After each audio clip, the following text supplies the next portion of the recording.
Buenos días con todos. En este video hablaremos sobre el tema precursores de las macromoléculas, con intervención de Erika Ceballos y David Narváez, estudiantes de primer semestre de la carrera de Medicina de la Facultad de Ciencias Médicas de la Universidad Autónoma de los Andes, Ambato Uniandes. Como objetivo tenemos identificar las principales características que distinguen a las moléculas, consideradas como precursoras de las macromoléculas biológicas. Como concepto de precursores de las macromoléculas tenemos que son polímeros de moléculas más simples. Los precursores, los aminoácidos son precursores de las proteínas, los monosacáridos de los polisacáridos y los nucleótidos de los ácidos nucleicos. Aminoácidos. Son ácidos orgánicos que presentan al menos un grupo carboxilo y un amino. Los aminoácidos cumplen varias funciones, pero la más importante es constituir las unidades estructurales de los péptidos y las proteínas. Aquí tenemos un ejemplo de lo que son aminoácidos. Como les explicábamos, son cadenas carbonadas con la función de ácido, un carbono terminal y una función amino. Propiedades de los aminoácidos ácido-base. Los aminoácidos presentan estados de ionización dependiendo del pH. Cuando el pH tenemos como cation alto, un pH neutro, que son los iones bipolares, el pH básico, que es otro anión. Cuando tenemos el pH en base, son cationes. Aquí podemos observar un pH ácido, que tiene hidrógeno positivo, un pH neutro y un pH básico con hidrógeno positivo y negativo elevado, como cation, anión bipolar y anión. Cuando el pH es ácido, en el medio abundan los protones y los grupos funcionales que están saturados de hidrógeno.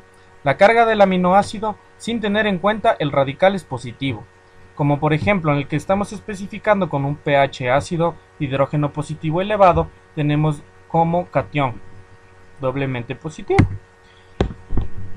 Aquí en el siguiente podemos apreciar con un pH neutro. A medida que el pH se va neutralizando, el hidrógeno va disminuyendo, el hidrógeno positivo va disminuyendo y en los grupos ácidos van perdiendo primero los protones, conservándolos el grupo amino, o sea básico. El aminoácido adquiere el estado de ion bipolar con dos externos con cargas opuestas. En este ejemplo podemos observar un pH más básico con hidrógeno positivo disminuido. Cuando el hidrógeno positivo se hace mínima, el medio adquiere carácter básico en este punto. El grupo amino pierde un hidrógeno y el aminoácido adquiere una carga negativa. Propiedades de los aminoácidos como ácido-base.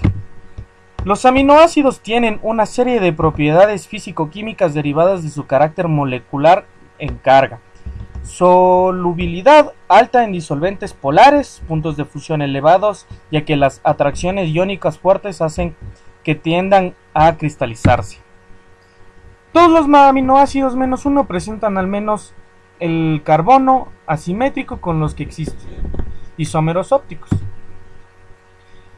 Por similitud con el gliceraldehído, se denominan de aminoácidos si tienen el grupo NH2 a la derecha. En la naturaleza solo aparecen los aminoácidos L negativos, salvo algunas bacterias y ciertos antibióticos. La ruptura de un dogma en los aminoácidos 21 y 22.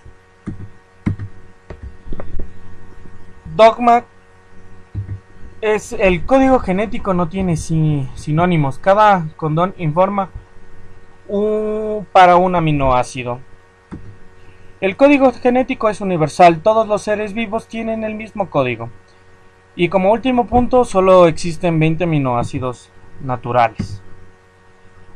Los culpables en este caso son selenocitina, hallado en 1989 en una enzima, glutatión peroxidasa, de arqueobacterias, bacterias y eucariotas. Es codificado por el codón stop UCA.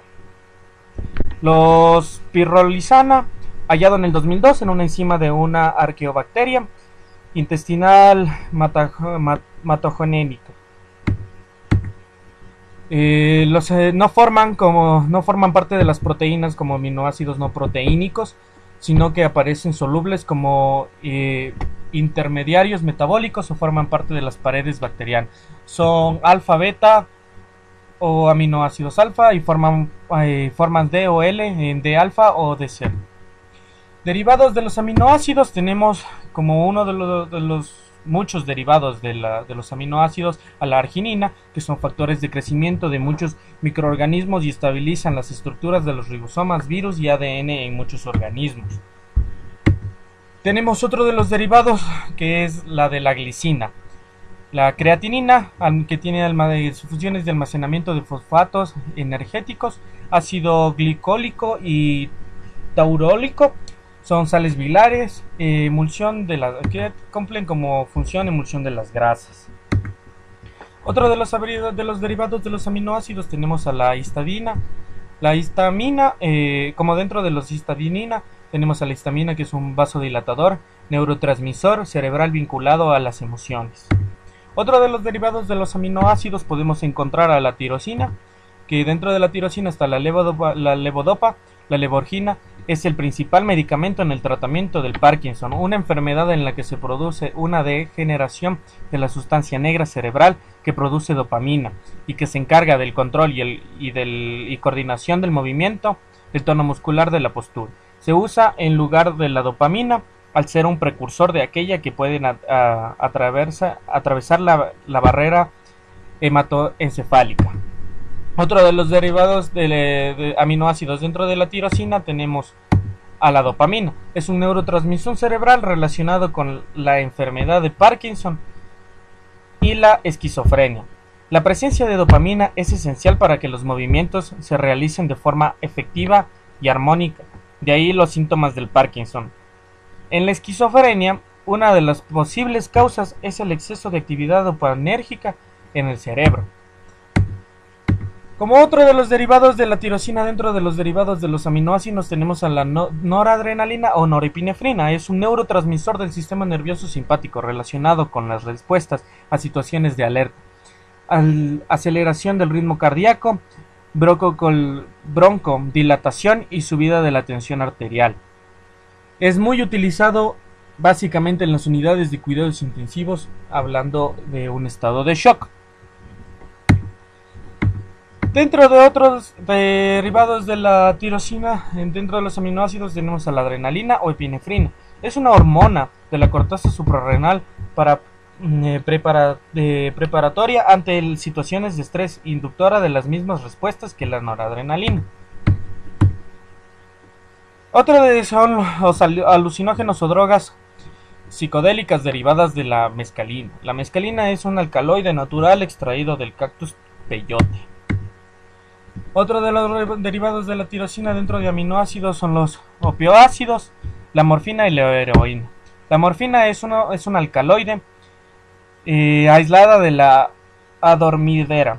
En 1805 y usada como analgésico y anestésico como droga inhibidora del sistema nervioso central con un gran carácter adictivo. La heroína es el derivado sintético obtenido por primera vez por Bayer en 1898 mediante la acetilación de la morfina para ser usado como antitussígeno no adictivo. Como otro de los derivados también encontramos a la anfetamina. Es una droga sintética que actúa como estimulante del sistema nervioso o como anoréxico y que se sintetizó buscando un sustituto del antismático natural efedrina. Dentro de los derivados de los aminoácidos tenemos de los triptófanos. Son vasoconstrictor y neurotransmisor vinculado a la percepción sensorial. En este ejemplo podemos observar el hidroxitriptamina. Del triptófano también encontramos la hormona del crecimiento vegetal, hormonas implicadas en el crecimiento del ritmo metabólico como son la tiroiodorotinina, la tetraiodorotronina y la tiroxina T4 o T3. De los triptófanos, la melatonina, molécula encargada de la pigmentación y de la regulación de los ciclos circadianos del día y de la noche. Como siguiente punto tenemos carbohidratos. ¿Qué es un carbohidrato? Los carbohidratos son un grupo de compuestos, moléculas biológicas a las que también se les llama glúcidos, que contienen hidrógeno y oxígeno en la misma porción que agua y carbono. La fórmula de la mayoría de estos compuestos se puede expresar como CM, entre paréntesis HO, H2O, entre paréntesis N. Ejemplos de carbohidratos: entre los hidratos de carbono se encuentra el azúcar, el almidón, la dextrina, la celulosa y el glucógeno, sustancias que constituyen una parte importante de la dieta de los humanos y muchos animales. Como clasificación de los carbohidratos: 1. Tenemos a los monosacáridos, disacáridos y empezaremos a hablar de los monosacáridos, que contienen un grupo aldehído o un grupo de cetona. El más importante es la glucosa y la fructosa, que se quiere decir el azúcar de las frutas. Como disacáridos, es la unión de las moléculas de los monosacáridos que producen un hidrato de carbono complejo, siendo los más importantes la sacarosa, el azúcar de la caña, la lactosa, el azúcar de la leche formada por la unión de glucosa y galactosa, que es otro monosacárido, y la maltosa, el azúcar de la malta. Las funciones de los carbohidratos. Como funciones de los carbohidratos tenemos la fuente de energía. Cubiertas las necesidades energéticas a una pequeña parte, se almacena en el hígado y músculos como el glucógeno. El resto se transforma en grasas y se acumula en el organismo como tejido adiposo. La regulación del metabolismo de las grasas. En caso de la ingestión deficiente de carbohidratos, las grasas se metabolizan anormalmente, acumulándose en el organismo como cuerpos cetónicos, que son productos intermedios de este metabolismo, provocando así la cetosis.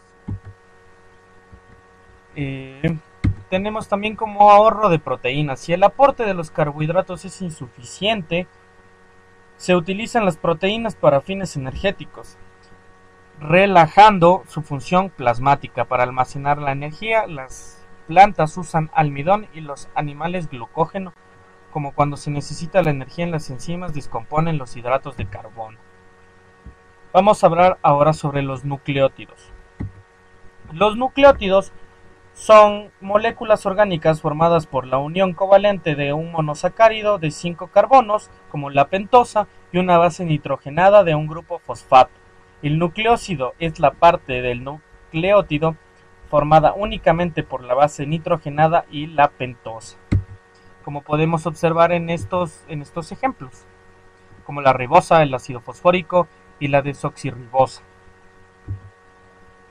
Componentes de los nucleótidos, como las bases nitrogenadas, son sustancias derivadas de los compuestos químicos de la pirimidina y la purina. Aquí podemos observar su composición de la purina y la piridimina. Tenemos purines y piridimines. Aquí tenemos los ejemplos. En este cuadro podemos encontrar las bases de los nucleósidos y de los nucleótidos, como adenina, guanina, expresadas como AG, y de las pirimidinas, como la citosina, la timina y el uracilo. Las necesidades de nucleótidos son las células que se dividen rápidamente de las necesidades grandes cantidades de RNA y DNA. Estas células tienen grandes requerimientos de nucleótidos. Aquí podemos observar también como nucleósido de base más pentosa, como la ribosa y la desoxirribosa, produciendo adenosina dentro de la ribosa, y de la guanina, guanosina, cuando se combinan con pentosas. Y en desoxirribosa, cuando la adenina se adhiere a una pentosa, es desoxidenosina, y guanina desoxiguanosina. Cuando son nucleótidos, el nucleósido más se une a un grupo fosfato. Como base tenemos de la adenina y la guanina en ribonucleídicos, que serían la adenina dentro del nucleótido sería adenosina monofosfato, expresado como AMP, la guanina como guanosina monofosfato, expresado como GMP. Y en desoxirribonucleícidos Tenemos la adenina como desoxiadenosina monofosfato, expresada como DAMP, y la de la guanina desoxiguanosina monofosfato, expresada con una D pequeña, GMP. De las pirimidinas, cuando son nucleócido que expresado como base más ventosa, en la citosina tenemos como citidina. De la timina no hay una ribosa y del uracilo como uradina. En desoxirribosa la citosina se expresa como desoxicitidina y de la timina como desoxitimidina. El uracilo no se convierte en nucleócido. Dentro de los nucleótidos de las pirimidinas, cuando el nucleócido se adhiere a un grupo fosfato, tenemos de la citosina como citidina monofosfato expresado como CMP. De la tidina no hay un nucleótido y del uracilo como uradina monofosfato expresado como UMP. Dexorribonucleácidos en pirimidinas, en la citosina desoxicitadina monofosfato expresado como con D pequeña por ser desoxitidina más EMP igual que el anterior. Dentro de la timina en desoxirribonucleósidos si tenemos como expresado desoxitidimina monofosfato DTMP y del uracilo no. Como biosintesis de los nucleótidos tenemos a los organismos que pueden sintetizar nucleótidos de purina y pirimidina de nuevo. Por esto las purinas y las pirimidinas no son requeridas en la dieta, no constituyen nutrientes esenciales para nuestro organismo. También se pueden utilizar nucleótidos de la dieta, pero muy poco, muy pocos. Por eso la síntesis de nuevo es muy importante. Los ácidos nucleicos ingeridos son digeridos como endonucleasas pancreáticas, desoxirribonucleasas y ribonucleasas. Son fosfodiesterasas y nucleósidos fosforilasas. El epitelio intestinal tiene fosfatasa alcalina y enzima que puede degradar a los nucleósidos. La base obtenidas y si no se han utilizado se degradan a nivel intestinal y solo el 5% de los nucleótidos ingeridos para la circulación como base libre de los nucleósidos. Las necesidades de los nucleótidos dentro de las células que se dividen rápidamente necesitan grandes cantidades de ácido ribonucleico, de ácido desoxirribonucleico. Estas células tienen grandes requerimientos de nucleótidos. Las vías de síntesis de los nucleótidos son blancas, atractivos para el tratamiento del cáncer y las infecciones por microorganismos. Muchos de los antibióticos y drogas anticancerígenas son inhibidoras de la síntesis de los nucleótidos. Bueno, les agradezco mucho su atención y espero que les haya gustado.